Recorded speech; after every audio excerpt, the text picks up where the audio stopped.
Welcome to Let's Experiment. In this video, we are going to be practicing the steps of the scientific method to successfully experiment. Our first step is to ask a question. When we experiment, we always have to start by asking a question. Some guiding questions are, what do you want to know about? And why do you want to know about it? These are the first steps of the scientific method. I actually came up with my question when I was eating a snack. I was eating Jolly Rancher sour gummy candies, and I wondered, what happens to a sour gummy candy in different types of liquids left overnight? Now that we have completed our question, we need to do the next step in the scientific method, which is to research your question. When you research your question, you kind of think about, has anyone asked this before? I've actually done a lab similar to this and did some research. I put gummy bears into water, and when I left them in water overnight, they would get really big. I found out that was because they were made of gelatin. Sour gummy candies are also made of gelatin.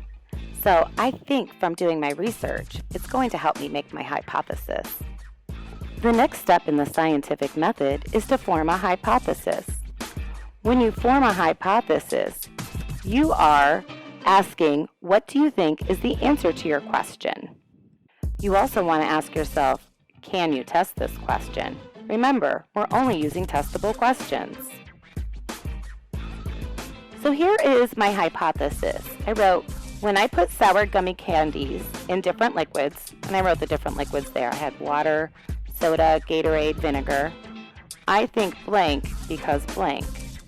So whenever we say a hypothesis, we have to tell what we think is going to happen and tell why we think it's going to happen. So for me, I think when I put sour gummies into different liquids, I think they will all expand by the next day, because I know that their number one ingredient is gelatin, and gelatin is what they use in Jell-O.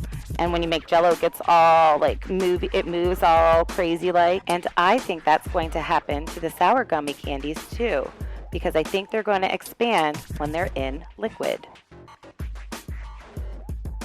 Our next step is to identify the variables and get the materials. So when you identify variables, you're making sure that this is a fair experiment. We only want to change one factor, and that's our testable feature. Everything else should remain the same. For my question, I have identified all of the variables that could potentially be changed. These items I want to keep the same, except one of them. Can you think of what the one changing variable will be? The variables that I have determined for my experiment are the amount of liquid, the type of cup, the temperature of each liquid, the type of candy, color of the candy, the location of the items, the time of candy in the liquid, so that's the amount of time it's been in there, and the type of liquid. So all of these things should be the same except one of them. What is our one changing variable? It's the type of liquid. That's the only difference between each cup. And now it's time to get the materials so I can be ready for my experiment. I'm going to use 4 of the same types of cup and 4 of the same types of candy. The candy color I'm going to use is blue. Each liquid is the same temperature, and I'm using a half a cup for each one. I'm using water, seltzer water, which I'm calling soda, Gatorade, and vinegar. I'm leaving each cup in the same location so that they experience the same effects of temperature and amount of sunlight. I also labeled each cup so that I could tell them apart. We are finally ready to experiment. When you experiment, you're testing your hypothesis. So you're going to design and perform an experiment and record your data. For my experiment, I put the candies in each liquid at the same time. I made some quick observations. They mostly didn't do anything right away, but I could see that the soda one was bubbling. Everything else looked kind of plain at first. I waited overnight and checked them the next day. Next up, we are going to analyze your data. When you analyze your data, you're seeing if your data matches your hypothesis. So, to look at our data, we have to make a data chart. I created this simple data sheet so I could record my results. Each type of liquid I used is listed on this chart, and I have space for me to record my observations. Let's revisit my candy in the cups. It's been 20 hours now, and we can take a little observation to see what's changed. Ooh, that definitely looks like a different color. Oh, that blue was the Gatorade. So those candies all look the same, but we're going to look at each one of them individually. First up is the water. So when I look at the water one, I took it out, and there was no sugar on the outside. I noticed that the color of the water changed and the color of the candy changed. When I took the candy out, it was very soft and it fell apart when I touched it. There was also a little less liquid than what we started with. And when I got rid of that water, I could smell how it was super fruity. Let's look at the results of our candy that was in the soda. It was very crumbly. There were bits of the candy floating in the water. There was no sugar on the outside. There was a slight color change on the liquid, but way more color change on the candy itself. There was bubbles on the candy at first when we put it in there. We had about the same amount of liquid. Like the candy that was in the water, this candy was very soft and it fell apart when I touched it. Let's check out the candy that was in the Gatorade. For those results, I could see again there was no sugar. There was a slight color change on the liquid, but mostly a color change on the candy. The candy itself was soft. There was less liquid today than when we started.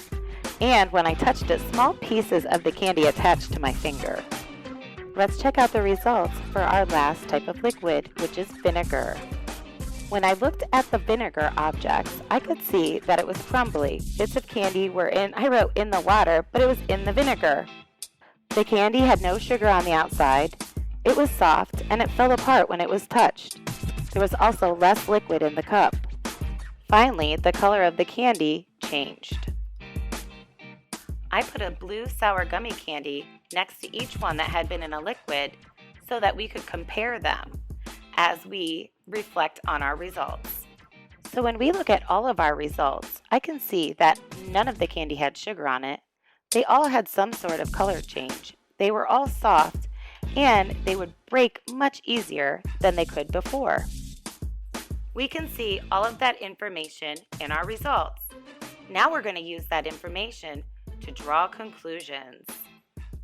When you draw conclusions, you focus on what did you learn, was your hypothesis correct, and what questions do you have now?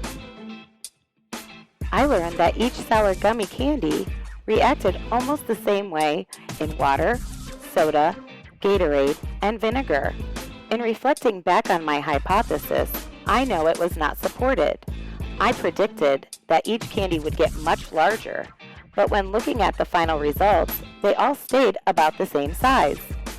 Now I have more questions I want to test, like how does temperature affect a gummy candy left in water overnight? So I could have a hot one, cold one, room temperature. I wonder if that changes the results. Or how does a gummy candy react to different types of cola? So I could have regular cola, diet cola, zero cola, flavored cola. See if they react differently. Do all colors of gummy candies react the same? So if I put that, water all the same temperature and a different color in each one, I could see if that changes it. So we only want to change one variable, but we always come up with more questions after we've done an experiment. Now that you've experimented with me using the scientific method, what are you going to test?